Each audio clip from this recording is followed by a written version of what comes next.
In August 1944, the 501st Heavy Panzer Battalion began with 45 new Tiger IIs. After a road march of roughly 30 miles, only 8 were ready for the unit's first attack. Most of the others had not been knocked out by Soviet fire. Their final drives had failed. The first crisis in German heavy tank maintenance began before those new tanks reached the firing line. That number seems to prove the familiar verdict. Germany built a masterpiece too complicated to survive a real war. But the maintenance records refuse to make the story that simple. The same battalion restored more than half its tanks to operational status within weeks. Another Tiger II unit later crossed difficult ground in Hungary with surprisingly few mechanical failures. And a late war readiness return placed the Tiger family close to the far simpler Panzer IV. So the real question is not whether the Tiger II was good or bad. It is whether a machine can be engineered so precisely that the army around it cannot keep its advantages alive. The Tiger II was designed around an extreme promise. It would survive hits that destroyed ordinary tanks, then answer with a gun able to defeat Allied armor at long range. Its front armor was thick and sharply sloped. Its long 88mm gun combined high velocity with excellent accuracy. Inside the turret, precise sights and powered traverse helped the crew turn that weapon into a first-shot threat. These were not decorative luxuries. They were the reason the tank existed. But every advantage imposed another load somewhere else. The complete vehicle weighed almost 70 metric tons. Yet it used a Maybach gasoline engine from the same family fitted to the much lighter Panther. The engine could move the Tiger II. The problem was what happened after that power passed into the transmission, steering gear, final drives, sprockets, and tracks. The transmission offered 8 forward speeds and 4 reverse speeds. A sophisticated steering system let the driver control the huge tank more smoothly than its weight suggested. 9 torsion bar wheel stations on each side spread the load beneath broad combat tracks. When everything worked together, the result could surprise Allied observers. The Tiger II was not quick, but it could turn, climb, and cross difficult ground better than its size implied. When one part fell outside tolerance, however, 70 tons kept pushing. The final drives sat at the end of the powertrain, beside the front sprockets. They converted transmitted power into the force that pulled the tracks. Gear teeth, bearings, seals, shafts, and housings all had to carry immense shock loads. A leaking seal could drain lubricant. A badly finished gear could wear unevenly. A track that failed to engage the sprocket correctly could send impacts back into the drive. A rough turn on soft ground could add one more load to a component already operating near its limit. The tank did not need a dramatic explosion to become useless. One damaged bearing could stop a vehicle whose gun and armor remained intact. This is where the word precision becomes dangerous. Precision can mean that parts are accurately made and fit as intended. That usually improves reliability. It can also describe a system that depends on specialized parts, careful adjustment, and narrow relationships between components. That kind of system may perform brilliantly. It may also be difficult to support when factories, railways, workshops, and training schools are collapsing. The Tiger II contained both kinds. Its designers did not simply add complexity for its own sake. The pre-selector transmission reduced some of the physical effort demanded from the driver. The steering system gave controlled turns without relying on the crude braking method used in simpler vehicles. The wide tracks reduced ground pressure. The overlapping wheels spread the weight. Those choices solved real engineering problems. They also created a chain in which every solution depended on the next one. The broad combat tracks made the tank too wide for normal rail transport. Crews often had to fit narrower transport tracks, then replace them near the front. The overlapping wheels spread the load, but reaching a damaged inner component could require removing wheels in front of it. The transmission eased control, but it demanded trained mechanics, correct adjustment, and the right replacement assemblies. German heavy tank maintenance was therefore not just a man with a toolbox. It was an organization. The crew inspected the tank daily and handled minor work. A maintenance detachment followed the combat companies. Larger repairs moved to a workshop company with machine tools, hoists, spare assemblies, and specialist trades. Engines and transmissions could be replaced in the field, but only if the equipment, parts, and time arrived together. The German Army's own post-war maintenance study describes the logic clearly. Small defects had to be found before they grew. Daily reports tracked where each damaged tank stood, what it needed, and whether it could be repaired or evacuated. That system could support a complicated tank while the front remained stable. Retreat changed the equation. A disabled Tiger II needed a powerful recovery vehicle, a passable route, and time beyond the reach of enemy guns. It then needed fuel for the towing vehicles, a rail connection or heavy transporter, and a workshop capable of handling the load. If any link failed, a reparable tank became an abandoned tank. This distinction appears in the history of Tiger II No. 104, now preserved at the Tank Museum. It entered service in France with the first company of the 101st SS Heavy Panzer Battalion in August 1944. The company received 14 Tiger IIs. After only 14 days in action, one remained. That does not mean Allied gunners destroyed 13 in fair tank duels. The company was retreating from the Seine. Tanks that were damaged, broken down, or out of fuel could not always be recovered.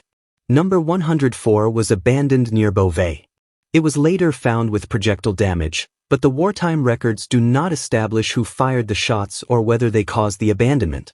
The surviving machine is a warning against turning every loss into a mechanical failure or every wreck into an enemy kill. Readiness records are more useful, but they also need care. The 501st Battalion's 8 operational tanks in August reveal a disastrous introduction. The road march had exposed final drive trouble before combat. Early seals, gaskets, track components, sprockets, and drive assemblies all generated complaints. Manufacturing quality was another variable. Henschel completed fewer than 500 production Tiger IIs between January 1944 and March 1945. Allied bombing repeatedly disrupted the plant. Skilled labor, machine time, alloying materials, inspection, and parts delivery all came under growing pressure. A drawing could demand an exact component. It could not guarantee that every late-war factory delivered one. This is the difference between precision and repeatability. A carefully fitted assembly may run smoothly in the tank where it was installed. A wartime spare must do something harder. It must arrive from another factory, match another production batch, and fit quickly in a field workshop. If mechanics had to measure, adjust, or rework the replacement, the Army paid for that precision in hours. If the correct gauges or skilled hands were missing, the tank waited. Mass production rewards interchangeability and generous service margins. The Tiger II demanded both interchangeability and exceptional performance while Germany's industrial conditions were moving in the opposite direction. Design changes then complicated the supply picture. Modified seals, revised track and sprocket arrangements, and improved drive components addressed early failures. But a changed part could make an earlier spare unsuitable. A depot might hold the right category of component and still lack the correct version. The broader German maintenance record shows this problem across the armored force. Continuous changes sometimes made spare parts obsolete while they were still in transit.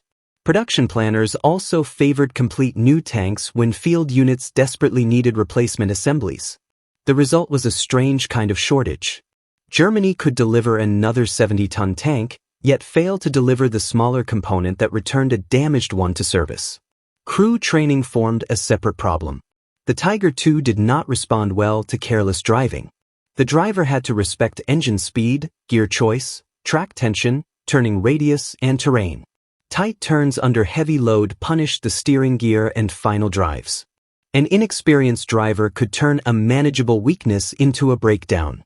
Specialized Tiger courses existed, but the late-war Army rarely received ideal preparation. The German maintenance study concluded that even a 6-week specialist course was too short for some demanding work. It also recorded tanks being abandoned because crews could neither repair them nor recover them. That does not excuse weak components. It explains why identical tanks could produce different records in different units. Now comes the reversal. The Tiger II's early failures were not its permanent mechanical condition. Henschel representatives worked with field crews.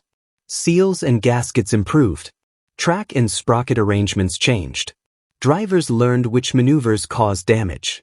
Maintenance units learned which parts required attention before a march. By the beginning of September, the 501st Battalion reported 26 Tiger IIs operational. It had not received a different tank. It had repaired the machines, absorbed hard lessons, and begun adapting the support system. In Hungary, the 503rd Heavy Panzer Battalion offered an even stronger counterexample. Its November report described Tiger IIs covering roughly 150 miles during operations that included difficult terrain. The battalion judged the tank favorably and reported far fewer breakdowns than the August debut would suggest. This does not erase the first failures. It reveals their composition. Some were rooted in design. The drivetrain had little margin for the tank's weight. Some came from production. Defective or inconsistently finished parts could not carry their intended loads. Some came from training. Crews had to learn how to drive and maintain a new heavy vehicle. And some came from logistics. A tank without the right spare, recovery tractor, fuel, or workshop was unavailable regardless of its design. One late readiness figure makes the same point from another direction. On March 15, 1945, an Army return listed 59% of available Tigers as operational. The Panzer IV stood at 62%, while the Panther stood at 48%. The return grouped Tiger types and came from the final weeks of the war. It cannot prove a Tiger II was as economical to maintain as a Panzer IV. But it does disprove the idea that complexity alone determined readiness. An army can keep a difficult machine running when units understand it, parts reach it, and repairs happen before retreat. A simpler machine can still fail when those conditions disappear. The Tiger II's battlefield weakness was therefore not precision by itself. It was precision without margin. The gun, sights, steering, and armor gave the tank exceptional local power. The automotive system had to carry that power in a vehicle close to 70 tons. Early defects consumed what little margin remained. Late war manufacturing reduced consistency. Short training increased misuse. Weak supply and recovery turned stoppages into losses. Each problem multiplied the others. That is why a Tiger II could dominate one engagement, complete a long march in another, and be abandoned beside a road without enemy penetration in a third. It was not one machine in one condition.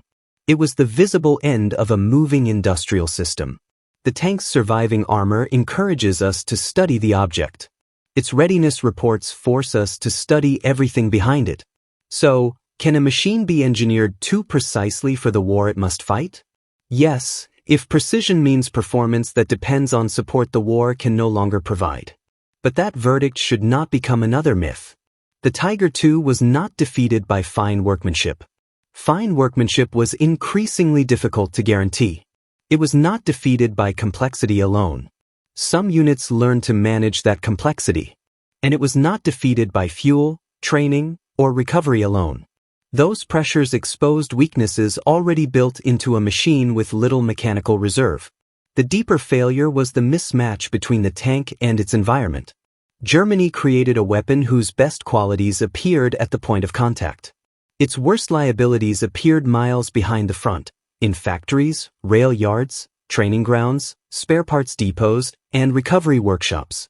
On the firing line, the Tiger II asked whether an enemy tank could survive its gun. Behind the firing line, the war asked a harder question. Could Germany keep every gear, seal, track link, mechanic, fuel truck, and recovery vehicle working together?